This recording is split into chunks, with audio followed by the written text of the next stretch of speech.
ತಿಳಿಸಿ ನಮಗೆ ಜ್ಞಾನವನ್ನು ಮೂಡಿಸಿರ್ತಕ್ಕಂಥ ಕತ್ತಲೆಯಿಂದ ಬೆಳಕಿನಲ್ಲಿ ನಿಧಾನವಾಗಿ 20 ವರ್ಷಗಳಾಯಿತು. ಅವರನ್ನು ನೆನೆಸೋಣ. ಎಲ್ಲರೂ ಒಂದು 2 ನಿಮಿಷ ನಮ್ಮ ಮೌನಾಚರಣೆಯನ್ನ ಕಣ್ಣನ್ನು ಮುಚ್ಚಿ ನಮ್ಮ ತಲೆಯನ್ನು 1 ನಿಮಿಷ ತಲೆ ತಗ್ಗಿಸಿ ಅವರಿಗೆ ಒಂದು 2 ನಿಮಿಷ ಮೌನಾಚರಣೆ 1 ನಿಮಿಷ ಮಾಡೋಣ. ಸಾಹಿತ್ಯಕ್ಕೆ, ಸಂಗೀತಕ್ಕೆ ಮತ್ತು ಬೇರೆ ರೀತಿಯ ಆಸಕ್ತಿಗಳಿಗೆ ಬೆಲೆ ಸ್ವಲ್ಪ ಕಮ್ಮಿ ಇತ್ತು. ಇತ್ತೀಚಲಾಗ ಒಂದು 8-10 ವರ್ಷದಿಂದ ಅದು ಬೆಳಕಿಗೆ ಬರ್ತಾ ಇರೋದು ಬಹಳ ಒಂದು ಸ್ವಾಗತಾರ್ಹವಾದ ಒಂದು ಬೆಳವಣಿಗೆ. ಅದಕ್ಕೆ ಇನ್ನು ಇದೀಗ ಹೇಳಿದ ನಂತರ ಕುರುಬೇಂಜಿ ಅವರು ಹೇಳಿದರು, ವಿಕಲಚೇತನರು ಅಥವಾ ವಿಶೇಷ ಚೇತನರ ಸಮಸ್ಯೆಗಳನ್ನು ಅವರ ಅರ್ಥ ಮಾಡಿಕೊಂಡು ಅವರ ಹೆಲ್ಪ್ ಮಾಡಿದ್ರೆ ಮುಂದೆ ಬರ್ತಾರೆ ಅಂತೇಳಿ. ಅದು ನನಗೊಂಥರ ಏನೋ ಪಂಜಾದಾಗ ವಾಟ್ಕ ಕಟ್ಟಿ ಬಡಿತಾರ ಅಂತಾರೆ ನಮ್ಮ ಮಂದ್ಯಾಗ. ಹೆಂಗಂದ್ರೆ ನೇರವಾಗಿ ಬಡಿಯೋಗಿಲ್ಲ, ಒಂದು ರೀತಿ ಬೇರೆ ರೀತಿಯಿಂದ ಬಡ ತೋರಿಸ್ದಂಗೆ. ಅಂದ್ರೆ ನಾವು ವಿಕಲಚೇತನರಿದ್ರು ಇದನ್ನ ಮಾಡ್ತೀವಿ, ನೀವೆಲ್ಲ ಅವಯವಗಳನ್ನ ಸರಿಯಾಗಿ ಇಟ್ಕೊಂಡು ನೀವು ಯಾವುದಕ್ಕೂ ಸ್ಕೋಪ್ ಪಡುವಲ್ಲ, ಅದಕ್ಕೆ ನಾನೇ ಬರ್ಬೇಕಾಗ್ತಾನೆ ಅನ್ನುವಂಥದ್ದು ರೀತಿ ಹೇಳಿದ್ರಣ್ಣು ಅಂತ ನನಗೆ ಭಾವನೆ ಆಯ್ತು.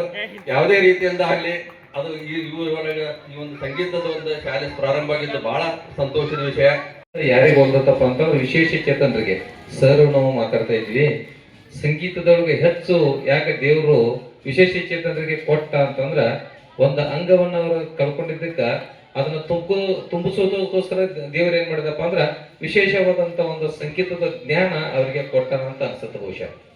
ಯಾಕಂದ್ರೆ ನೋಡ್ರಿ ನೀವು ಪಂಡಿತದ ಪುಟ್ಟರಾಜ್ ಗವಾಯಿಗಳು ಅವರಿಗೆ 2 ಕಣ್ಣುಗಳಿರಲಿಲ್ಲ, ಬಟ್ ಅಂತ ವಿದ್ವಾಂಸ, ಒಂದು ನಮ್ಮ ಕನ್ನಡ ಸಾಹಿತ್ಯ ಲೋಕದ ಒಂದು ದಿಗ್ಗಜ ಅವರು.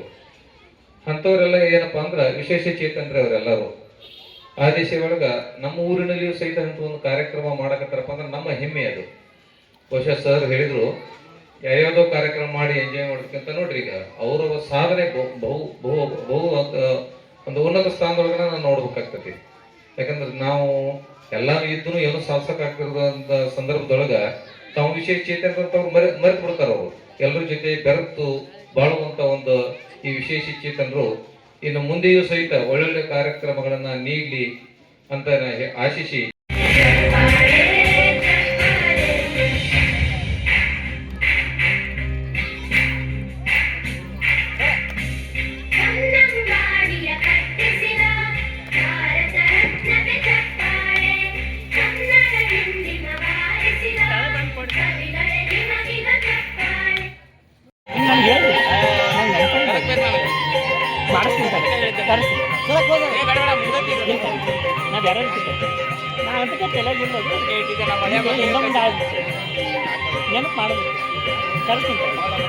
ದೇಣಿಗೆಯಾಗಿ ನೀಡಿದ್ದಾರೆ. ಅವರಿಗೆ ಚಪ್ಪಾಳೆ ಮುಖಾಂತರ ಸಂಗಣ್ಣ ಮಂಕ್ನಿಯವ್ರನ್ನ ಅಭಿನಂದಿಸಬೇಕು.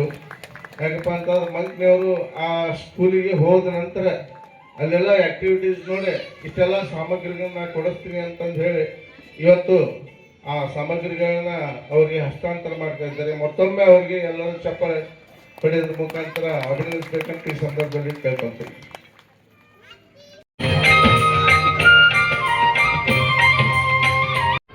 ಈ ಜಗತ್ತಿಗೆ ಮಕ್ಕಳಿಗೆ ಒಂದು ಜ್ಞಾನದ ಶಕ್ತಿಯನ್ನು ಕೊಡಲಿಕ್ಕೆ ಅವರು ಹುಟ್ಟಿ ಬಂದು ಈ ಸಂಗೀತವನ್ನ ಈ ಜಗತ್ತಿಗೆ ಬೆಳಕನ್ನು ಕೊಟ್ಟಂತ ಅವರ ಆಶೀರ್ವಾದ ನಮ್ಮೆಲ್ಲರ ಮೇಲೆ ಇದೆ ಅನ್ನುವಂಥ ಮಾತು ಈ ಸಂದರ್ಭದಲ್ಲಿ ತಿಳಿಸಿ.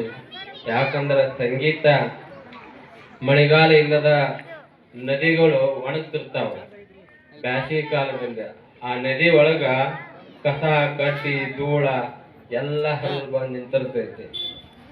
ಒಂದು ಚೆನ್ನಾಗಿ ಒಳ್ಳೆ ಮಳೆ ಆತಂದ್ರ ಎಲ್ಲಾದು ಹರಿದು ಹೋಗಿ ಬಿಡ್ತೈತಿ. ಅವಾಗ ಸ್ವಚ್ಛಾಗಿ ಕಾಣ್ತೈತಿ. ಯಾಕೆ ಈ ಮಾತನ್ನ ಹೇಳ್ತಾರೆ, ನಮ್ಮ ಬದುಕಿನೊಳಗ ದುಃಖ ದುಮ್ಮಾನಗಳು ಮಾನಸಿಕ ಎಲ್ಲವೂ ಇರ್ತಾವು. ಅವೆಲ್ಲ ದೂರ ಆಗಬೇಕಾದ್ರೆ ಈ ಸಂಗೀತವನ್ನು ನಾವು ಕೇಳಿದಾಗ ಮಾತ್ರ ಮನಸ್ಸಿಗೆ ನೆಮ್ಮದಿ ಶಾಂತಿ ಸಿಗುವಂತ